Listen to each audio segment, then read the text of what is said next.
The Church, the Falling Away, and the Restoration by J.W. Shepherd. Part 2. The Falling Away. Chapter 1. The Falling Away Predicted. The Savior, when about to leave his apostles, prayed the Father that as he till then had kept them, so they might be kept when he was no longer personally with them, adding, I pray not that thou shouldst take them from the world, but that thou shouldst keep them from the evil one. John 17:15. And his prayer was answered. For though Jew and Gentile sought their death, yet they were preserved until the church stood forth in the measure of the stature of the fullness of Christ, till the perfect had come. And what a perfection it was! Perfect unfolding of the love of God, so far as that can be comprehended in this life. Perfect exhibition of the plan of salvation. Perfect deliverance of the faith. Perfect canon of Scripture. Perfected church policy. Perfected hope, blooming with immortality. The last of the apostles were preserved to the church till the entire apostolic work was done. The perfect had thus come, and apostles were no more needed, and have no more been had. But notwithstanding perfection so varied, the world is not yet brought to the Savior. This would surprise us did we not know that departure from the faith and order has been as complete and widespread as could be. This sad condition, however, did not come unawares upon the church, for our Savior himself and his apostles foretold the apostasy, and so minutely that its very existence stands out that prophets and apostles spake from God, being moved by the Holy Spirit. In the Sermon on the Mount, we have this solemn note of warning. Beware of false prophets, who come to you in sheep's clothing, but inwardly they are ravening wolves. By their fruits ye shall know them. Matthew 7:15-20. These false prophets were men that would tear and rend the sheep to satisfy their own greed, coming not only as enemies, but in sheep's clothing, arising from among the flock.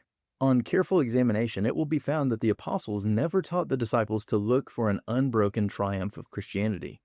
Paul gives warning to the Ephesian elders concerning grievous wolves who would not spare the flock in the following words. Take heed unto yourselves, to feed the church of the Lord which he purchased with his own blood. I know that after my departing, grievous wolves shall enter in among you, not sparing the flock. And from your own selves shall men arise speaking perverse things, to draw away disciples after them. Acts 20:28-30. These grievous, tearing wolves were to arise, not only in the church, but from among the elders.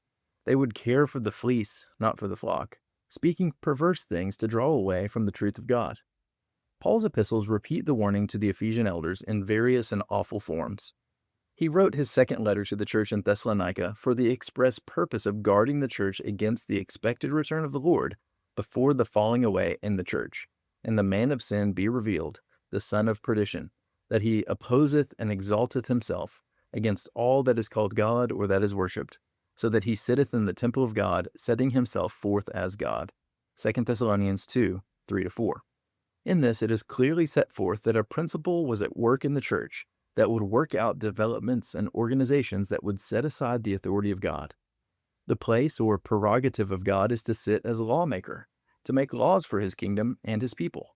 And whoever or whatever proposes to legislate, make, repeal, or modify the laws of God, add to or take from what God has said, is the man of sin, the son of perdition. Organizations in the church or over the church to do the work that God has committed to individual Christians and the churches are the works of the man of sin.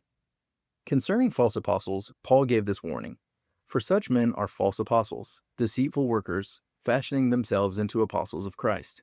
And no marvel, for even Satan fashioneth himself into an angel of light. 2 Corinthians 11:12-14. It was no wonder that false prophets and apostate elders were transforming themselves into apostles of Christ, when their master was setting them the example. All who sought to turn people from God's appointments were ministers of Satan, even though they thought they were serving God. The end of all such shall correspond to their works. From this we learn a needful warning in our day, that a man calling himself an apostle, or the successor of the apostles, is no security that Satan is not his prompter. No wonder, then, the apostasy came soon and lasts long. In the following, the apostle again plainly foretells the apostasy. But the Spirit expressly saith, that in latter times some shall fall away from the faith, giving heed to seducing spirits and doctrines of demons, through the hypocrisy of men that speaks lies. 2 Timothy 4:1-2. Everyone that teaches that man can in any manner set aside the law and appointments of God, or substitute man's devices for the order of God, is a seducing spirit that turns man from the truth. Seducing spirits carry on their evil work through men who speak lies and hypocrisy. Again, the apostle brings up the awful subject. But know this, that in the last days grievous times shall come. For men shall be lovers of self, lovers of money, boastful, haughty, railers, disobedient to parents, unthankful, unholy, without natural affection, implacable, slanderous, without self-control, fierce, no lovers of good, traitors, headstrong, puffed up, lovers of pleasure rather than lovers of God, holding a form of godliness, but having denied the power thereof, from these also turn away. 2 Timothy 3, 1-5. The condition here depicted was as certain as important. Timothy was to have no doubt about it, and he was to be continually calling it to mind. The men of the last times were to be lovers of self and avaricious. Men had always been so in all ages, but the characteristic of the men in question was that they were to be holding a form of godliness, but denying the power thereof. But Paul is not the only one who confirms the prediction of the Lord. The whole body of the apostles are on one point on this. James says, "Whence come wars and whence come fightings among you? Come they not hence, even of your pleasures that war in your members? Ye lust and have not. Ye kill and covet and cannot obtain. Ye fight and war. Ye have not, because ye ask not. Ye ask and receive not, because ye ask amiss, that ye may spend it on your pleasures." James 4, 1-3. The wolfish work had already begun, but it was little compared with what was to follow when the proud, money-loving priest would find emperors and kings to arm his quarrel. Peter too writes, "But there arose false prophets among the people, as among you also there shall be false teachers, who shall privily bring in destructive heresies, denying even the master that bought them, bringing upon themselves swift destruction. And many shall follow their lascivious doings, by reason of whom the way of the truth shall be evil spoken of." 2 Peter 2, 1-2. Jude also gives warning against the apostates predicted by Christ, and Paul and Peter, and denounced by James. He says, "For there are certain men crept in privily, even who were of old, written of beforehand unto this condemnation, ungodly men, turning the grace of God into lasciviousness, and denying our only Master, Jesus Christ." Jude 4.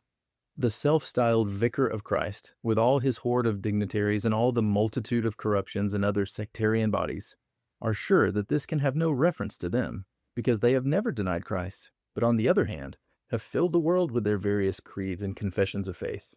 But it deserves consideration, whether works are not always more weighty than words. "Lord, Lord," is loathsome to him in the mouths of the workers of iniquity. And Paul expressly declares that some profess that they know God, but by their works they deny him, being abominable and disobedient, and unto every good work reprobate. Titus 1:16.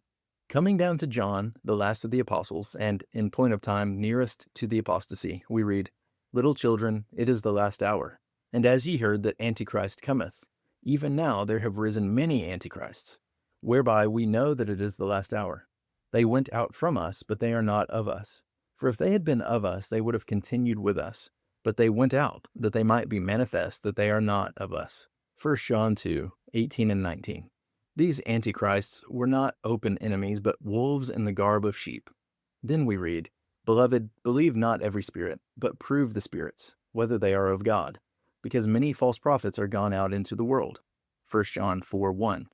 Not into the world as openly declaring their departure from the faith, but as destroyers thereof by false doctrine, while professing to be servants of Christ. Further, "For many deceivers are gone forth into the world, even they that confess not that Jesus Christ cometh in the flesh." This is the deceiver and the Antichrist. They went forth into the world professedly as preachers of the gospel of Christ, yet denying his true character. Again, "I wrote somewhat unto the church, but Diotrephes, who loveth to have the preeminence among them, receiveth us not. Therefore, if I come, I will bring to remembrance his works which he doeth, prating against us with wicked words. And not content therewith, neither doth he himself receive the brethren, and them that he would forbidden, and casteth them out of the church." 3 John 9-10. Thus this bloated wolf had acquired such power in the church as to exclude those who held the truth as taught by the apostles. In the last message that God ever made to man, he said, "To the angel of the church in Ephesus write, These things saith he that holdeth the 7 stars in his right hand, he that walketh in the midst of the 7 golden candlesticks. I know thy works, and thy toil and patience, and that thou canst not bear evil men, and didst try them that call themselves apostles, and they are not, and didst not find them false. Revelation 2, 1 and 2. Thus it appears that what Paul informed the elders of the church at Ephesus he knew would come to pass after his leaving them. The wolves in that case claimed to be the accepted apostles of Christ, but were found liars.